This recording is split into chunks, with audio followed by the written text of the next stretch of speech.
কোরআনে শুধু রসম থাকবে, কিন্তু কোরআনের আমল থাকবে না। আমাদের সংবিধান কোরআন, আমাদের কিতাব কোরআন, এটা আমরা মুখে মুখে বলি, কিন্তু কোরআনের কোরআনের আলিফ লাম মিম যালিকাল কিতাবুল লা রাইবা থেকে শুরু করে সূরা নাস পর্যন্ত তালাশ করলে কোরআনের আমল পাবেন না, ঠিক না? শুধু আমাদের কোরআনের রসমটা আছে, কোরআনের আমল তালাশ করলে নাই। মাসাজিদুহুম আমিরাতুন ওয়া হিয়া খারাবুম মিনাল হুদা। মসজিদগুলি সব অট্টালিকা, মসজিদগুলি সব হাইফাই, একতলা দোতলা তিনতলা পাঁচতলা, টাইলস টুলস ঝাড়বাতি এটা সেটা কত কি, কিন্তু হেদায়েত শূন্য, আমল শূন্য। ভালো মুসল্লি নাই, মসজিদ যত পাকা, মুসল্লির আমল কিন্তু পাকা নাই। মুসল্লি হলো আমল হলো শূন্য, মুসল্লির আমল হলো একেবারে কাঁচা। মসজিদ এখন খুব ঘন ঘন, এক একটা মসজিদ কত উন্নত, কত ঝাঁকজমক, কিন্তু আমাদের ইসলাম, আমাদের কোরআনের আমল, আমাদের নামাজ, আমাদের আকীদা, এটা কি এত শক্ত হয়েছে, এত মজবুত হয়েছে? হয়নি। হেদায়েত শূন্য। এমনও সময় যায় ইমাম আর মুয়াজ্জিন দুইজনকে একই নামাজ পড়তে হয়, মুসল্লি কেউ নেই। আবার এমনও মসজিদ আছে সভাপতি মনে হয় মাসে একবারও মসজিদে যায় না। এমনও মসজিদ আছে সেক্রেটারি বছরে একদিন আসে। এমনও মুসল্লি আছে, মসজিদ আছে, তার টাকা আছে, সদস্য বানাইছে, কিন্তু বছরে একবার মসজিদে যায় কিনা সন্দেহ আছে, ঠিক না কথাটা? হ্যাঁ,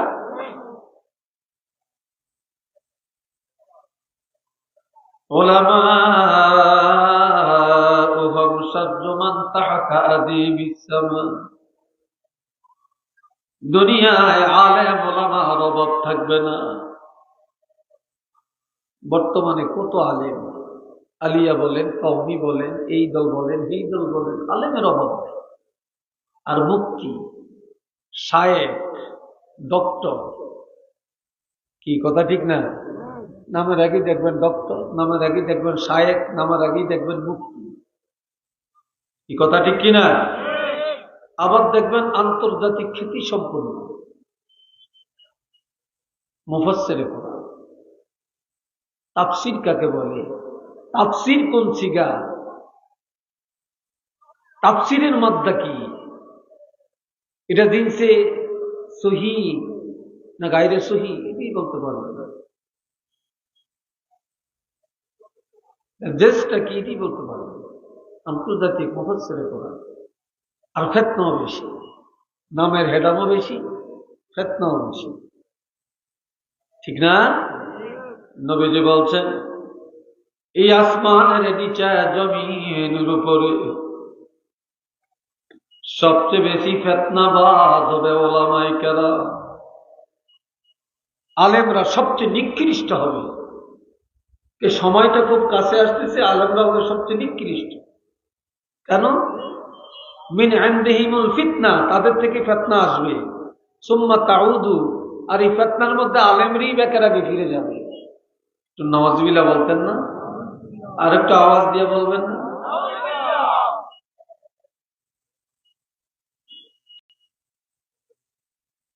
কত যে ফিতনা, কত যে ফিতনা, ফিতনার কোনো শেষ নেই। একজন বড় বক্তা সেদিন বলছে এর মাহফিলে বেলে হাজার হাজার লোক যায়, নামাজ পড়লে বেহেশতে যাইতে হবে, এই কথা কোরআনে নেই। নাউযুবিল্লাহ বলেন, আর একটু জোরে বলেন। এখন একজন আলেম যদি স্টেজে বসে এই কথা বলে, আপনারা কি বলেন?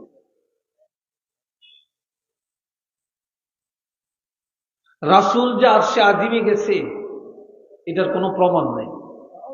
নাউযুবিল্লাহ বলেন না ভাই? এইসব কারা বলে? সাধারণ মানুষ বলে না আলেমরা বলে? আলেমরা বলে। তারাবি নামাজ জীবন ভর পড়ছেন 20 টাকা, কয় এখন 8 টাকা। আমরা জীবন ভর বললাম হানাফি মাযহাব, তো এখন হানাফি মাযহাব ফলত, এটা ভ্রান্ত। নাউযুবিল্লাহ। মাযহাব বলতে কিছু নেই, মাযহাব শিরক। নাউযুবিল্লাহ বলেন না। আমরা জানি আল্লাহ বলছেন যালিকাল কিতাবু লা রাইবা ফি, কোনো ভুল নেই, সন্দেহ নাই। আর এখন এমনও কথা আসতেছে যে কোরআনে ভুল আছে। সূরা বুরুজ জাল করছে। যাবেন কোথায় আপনারা? আমরা কোথায় যাব বলেন? এই জন্য বলা হয়েছে ইসলাম শুধু নাম আছে কিন্তু কাজে নেই। কোরআন শুধু রসম আছে, আমল নাই। কি নাই?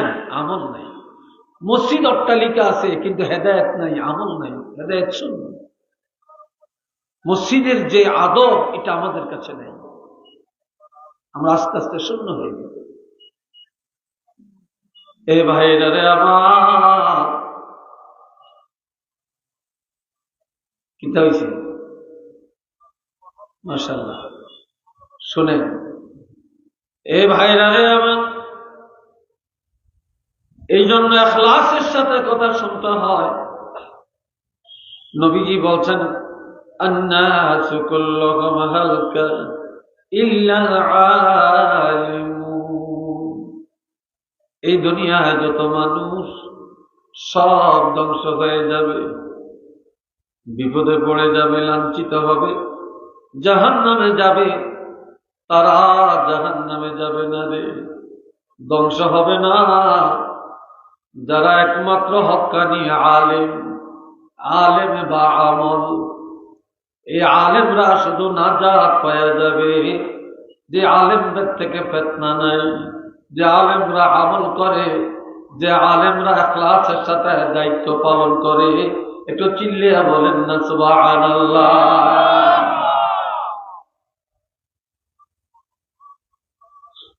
ওয়াল আলিমুনা কুল্লুহুম হালকা ইল্লাল আমিলুন।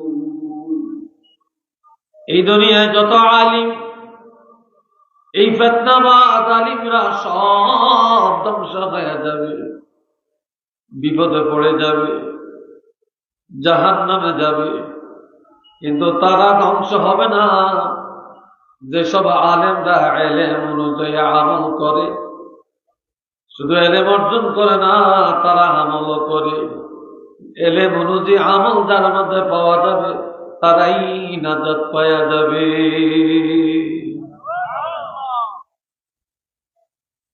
ওয়াল আমিলুনা কুল্লুহুম হালকা ইল্লাল মুখলিসুন। এবং আমল করে মানুষ জাহান্নামে যাবে, হজ করে জাহান্নামে যাবে, নামাজ পড়েও জাহান্নামে যাবে। কিন্তু তারা জাহান্নামে যাবে না যাদের আমলটা মানুষকে দেখানোর জন্য হয় না, নামের জন্য হয় না, রিয়া করার জন্য হয় না। যাদের আমলটা করা হয়েছে একমাত্র আল্লাহর জন্য। কার জন্য? আল্লাহর জন্য। যারা আমল করে একমাত্র তারাই রক্ষা পাবে, তারাই নাজাত পাবে। এই জন্য ইখলাসের দাম অনেক বেশি। যে ওয়াজ করে ইখলাস লাগবে, যারা শুনে ইখলাস লাগবে, যারা আয়োজন করে ইখলাস লাগবে, তাহলেই ওয়াজ কাজে লাগবে। কি লাগবে? ওয়াজ কাজে লাগবে। আর ইখলাস যদি থাকে, একটা ছোট্ট আমল পাহাড় পরিমাণ উপকারে আসবে।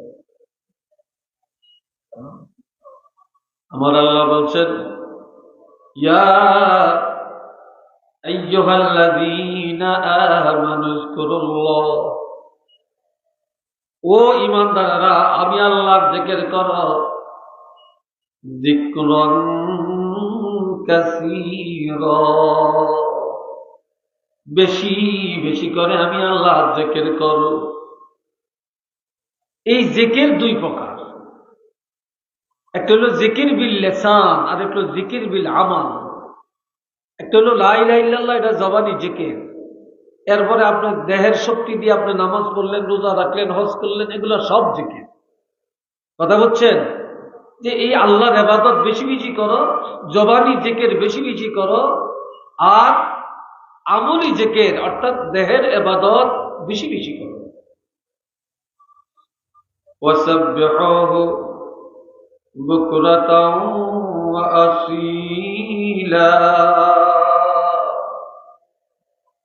সকাল সন্ধ্যায় আমি আল্লাহর প্রশংসা করো।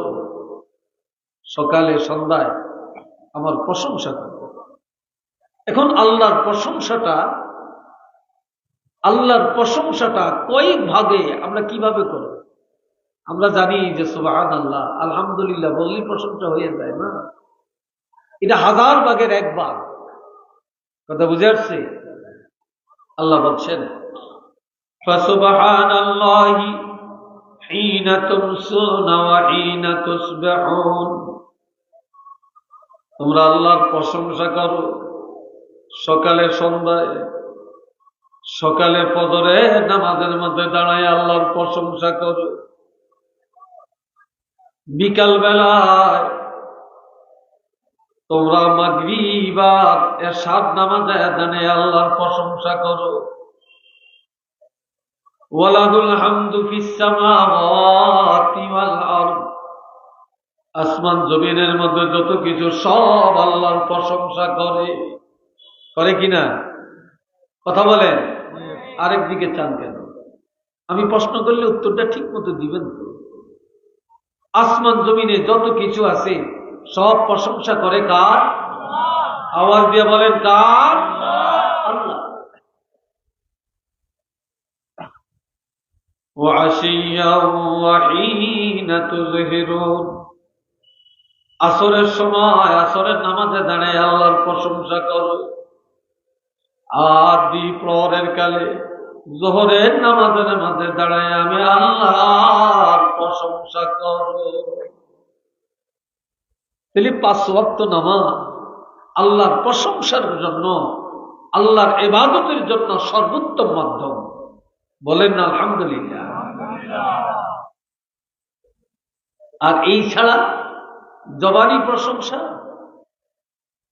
সুবহানাল্লাহ, আল্লাহ পবিত্র। আল্লাহ কি বলেন? এর অর্থ কি? আপনাদের মনে আরেক দিক বলেন, সুবহানাল্লাহ অর্থ কি? আল্লাহ পবিত্র। রাসূল বলেন সুবহানাল্লাহি নিসফুল মিজান, কেউ যদি ইখলাসের সাথে সুবহানাল্লাহ বলে, এত নেক আমল, এত সওয়াব আল্লাহ তাকে দিবেন, যেই নেক আমলের দ্বারা কিয়ামতের ময়দানে মিজানের পাল্লা অর্ধেক পূর্ণ হয়ে যাবে। অর্ধেক ভরে যাবে পাল্লা, শুধু সুবহানাল্লাহ। আলহামদুলিল্লাহ তামলাউল মিজান, এটা বুখারী শরীফের হাদিস। কেউ যদি আলহামদুলিল্লাহ বলে, নেক আমলের পাল্লা পরিপূর্ণ হয়ে যাবে, পাল্লার খালি থাকবে না। কেউ যদি ইখলাসের সাথে বলে ওয়ালা ইলাহা ইল্লাল্লাহু ওয়াল্লাহু আকবার, তামলাউ মা বাইনাস সামাই ওয়াল আরদ, আসমান আর জমিনের মাঝখানে এই খালি জায়গা আমার আল্লাহ নেক আমলের দ্বারা পূর্ণ করে দিবে। অথচ আমল খুব ছোট্ট না? খুব ছোট্ট না? খুব ছোট্ট। দাম কত? আর এত দাম কেন? সর্বপ্রথম রাসূলকে আল্লাহ যখন সৃষ্টি করছেন, সর্বপ্রথম আল্লাহ রাসূলের জবান মোবারক দিয়ে বের করছেন সুবহানাল্লাহ। এরপরে নবী বলছেন আলহামদুলিল্লাহ, এরপরে বলছেন আল্লাহু আকবার। বান্দা যখন বলে সুবহানাল্লাহ, আল্লাহ পবিত্র, আল্লাহ কয় আমার এই বান্দাকে পবিত্র করার দায়িত্ব আমার, আমিও বান্দাকে পবিত্র করি। বান্দা তখন বলে আলহামদুলিল্লাহ, আল্লাহর প্রশংসা বা প্রশংসার মালিক আল্লাহ। তখন আল্লাহ ফেরেশতা করে বলে, ও ফেরেশতারা, হামিদানি আব্দি, আমার বান্দা আমার প্রশংসা করছে, তোমরা জানো থাকো। যখন বলে আল্লাহু আকবার, আল্লাহ মহান, তখন আল্লাহ জগৎবাসীরে ডেকে ডেকে জানিয়ে দেন, যেই বান্দা বলছে আমি আল্লাহ মহান, আমি আল্লাহ জগৎবাসীকে জানিয়ে দিই, ওই বান্দা বান্দি আমি আল্লাহর কাছে মহান।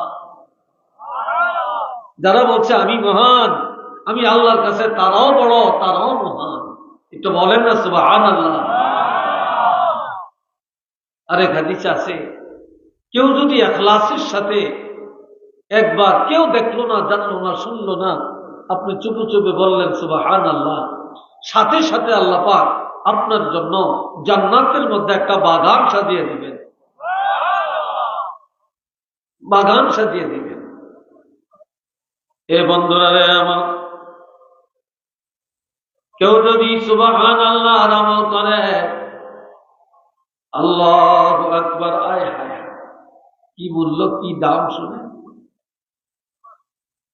হযরত সুলাইমান আলাইহিস সালাম, এখানে কয়েল আছে, এটা একটু দূরে সরান, দূরে সরান। কয়েলের ধোঁয়া যখন আমাদের নাকি দিয়ে ঢুকে, আমাদের কথা বন্ধ হয়ে যায়, গলা বন্ধ হয়ে যায়, এটা এমন মারাত্মক। আল্লাহ, আমার পিছিয়ে আনছেন না, আমার পিছিয়ে আনছেন কেন?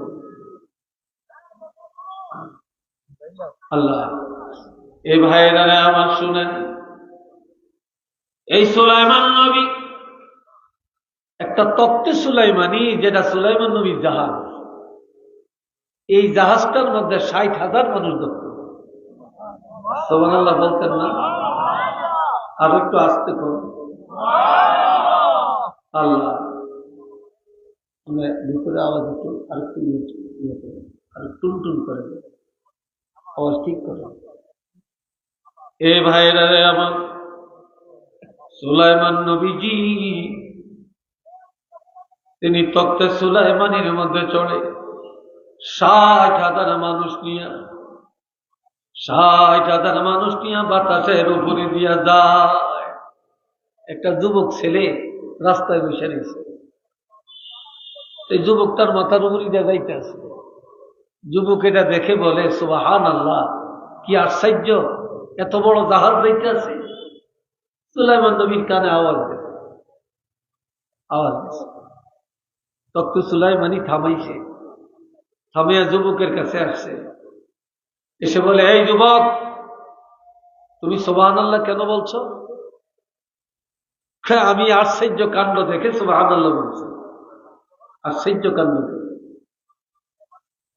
হযরত সুলাইমান নবী বলে, বাবা যুবক, তোমার এই জোয়ানি জবানে তুমি যে ইখলাসের সাথে সুবহানাল্লাহ বলছো, এই সুবহানাল্লাহ যদি একটা পাল্লায় দেওয়া হয়, আর আমার এই তক্তে সুলাইমানি জাহাজ, আর আমার 60,000 প্যাসেঞ্জার সব যদি আর একটা পাল্লায় দেওয়া হয়, আমি আল্লাহর পয়গম্বর আল্লাহর কসম করে বলতে পারি, তোমার জোয়ানি জবানের সুবহানাল্লাহটা কোটি কোটি গুণে বেশি ভারী হয়ে যাবে। ইখলাসের প্রশ্ন। কেউ যদি ইখলাসে একবার আলহামদুলিল্লাহ শব্দটা বলে, আল্লাহ তার জন্য জান্নাতের 8টা দরজা খুলে দিবে। কত মূল্য আমরা বুঝি না, কত দাম আমরা বুঝি না। একজন ওলি আল্লাহ আরেকজন ওলি আল্লাহর কবরের পাশে দিয়া যায়, কবরের পাশে দিয়া যায়। প্রথম আওয়াজটা ভালো লাগবে, এখন কেন জানি একটু দেন লাগে, একদম শুরুতে ভালো লাগবে। আমার কথা বুঝেন তো আপনারা? লড়িয়েন না। আমি আবার খুব চিল্লাই না, কথা বলি ধীরে, তবে আমার কথাগুলো হয়, আমি ক্লাসের দাসে কথা বলি। আমরা তো শিক্ষক, ক্লাস তো করি তো। চিল্লান মিল্লান এরই পছন্দ করি না। আর চিল্লাইন আওয়াজের কোনো দাম নাই, এটা উপদেশ, এটা ক্লাস, ঠিক না? এ ভাইরা আমার, এবার শোনেন, হয়েছে আমি ঠিক করছি তো? আল্লাহ, তুই অলি আল্লাহ কবরের পাশে দিয়া আরেকজন অলি আল্লাহর কবরের পাশে দিয়া দেখি, কবরের কাছে দেখেছে, দেখে কোরআন তেলাওয়াত হইতেছে, কোরআন তেলাওয়াত হইতেছে, কোত্থেকে কোরআন তেলাওয়াত উনি খোঁজ করে পায় না। ভাবলেন কবরের নিচে, মাটির নিচের থেকে গোরস্থানে কোরআন তেলাওয়াতের আওয়াজ বের হচ্ছে। তিনি এটা দেখে বলে ফেললেন সুবহানাল্লাহ। সুবহানাল্লাহ বলার সাথে সাথে কোরআন তেলাওয়াতের আওয়াজ বন্ধ হয়ে গেল। চলে গেছেন বাড়িতে, ঘুমাইতেছেন। গভীর রাত্রে স্বপ্ন যোগে কবরের ওলি আল্লাহ আসিয়া দেখা দেয় আর বলে, ও জিন্দা ওলি, তুমি আমার কবরের পাশে দিয়া যাওয়ার সময় কি কারণে সুবহানাল্লাহ বলে ডাক দিলা? সুবহানাল্লাহকে চিৎকারটা দিলা কেন? কয়, ভাই আমি কোরআন তেলাওয়াতের আওয়াজ শুনি না সুবহানাল্লাহ বলছি। কবরের ওলিয়ে রুহানি ভাবে স্বপ্ন যোগে কয়, তোমার সুবহানাল্লাহটা আমাকে দিয়ে দাও, তোমার সুবহানাল্লাহটা আমাকে দিয়ে দাও। আর আমি কবর জগতে এসে এই পর্যন্ত হাজার হাজার বার কোরআন খতম করছি, আমার সবগুলি খতম তুমি নিয়ে যাও। সুবহানাল্লাহ বলতেন না? কি জওয়ানেরা জোরে বলতেন না? এই হাজার হাজার খতম তুমি নিয়ে যাও, তোমার সুবহানাল্লাহটা আমাকে দিয়ে দাও। কেন? এটা ছোট্ট একটা শব্দ, এটা নিবে তুমি? বলে যে দুনিয়ার ওলি আল্লাহ এই দুনিয়ার জমিনে ইখলাসের সাথে কেউ যদি আমল করে, এটার কত দাম শুনো। জিন্দা অবস্থায় একবার সুবহানাল্লাহ বললে যে সওয়াব পাওয়া যাবে, কবরে যাওয়ার পরে লক্ষ লক্ষ বার কোরআন খতম করল, একবার সুবহানাল্লাহ বলার সওয়াব কামাই করা যায় না। কি দাম, কি দাম, কি ইখলাস! এই জন্য আমার ভাইয়েরা আরো দুইটা বুখারী শরীফের সর্বশেষ একটা হাদিস, কোরআন শরীফের প্রথম সূরাটা হইল পশুর সূরা, আর শেষের সূরাটা হইল মানুষের সূরা। সূরা বাকারা, এটা পশু। যারা বলেন এটা কি বাকারা? কি গাবি? গাবিটা কি পশু না? পশু, এটা পশুর সূরা।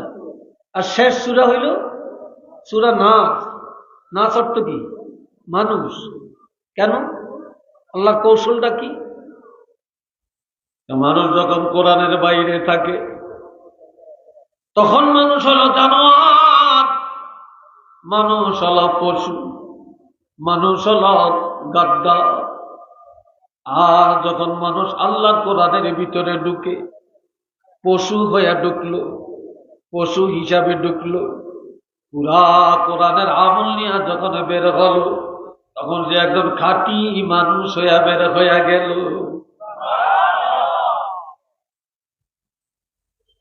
বুখারী শরীফের সর্বপ্রথম হাদিসটা হলো নিয়তের হাদিস, আর সর্বশেষ হাদিসটা হইল আমলের হাদিস।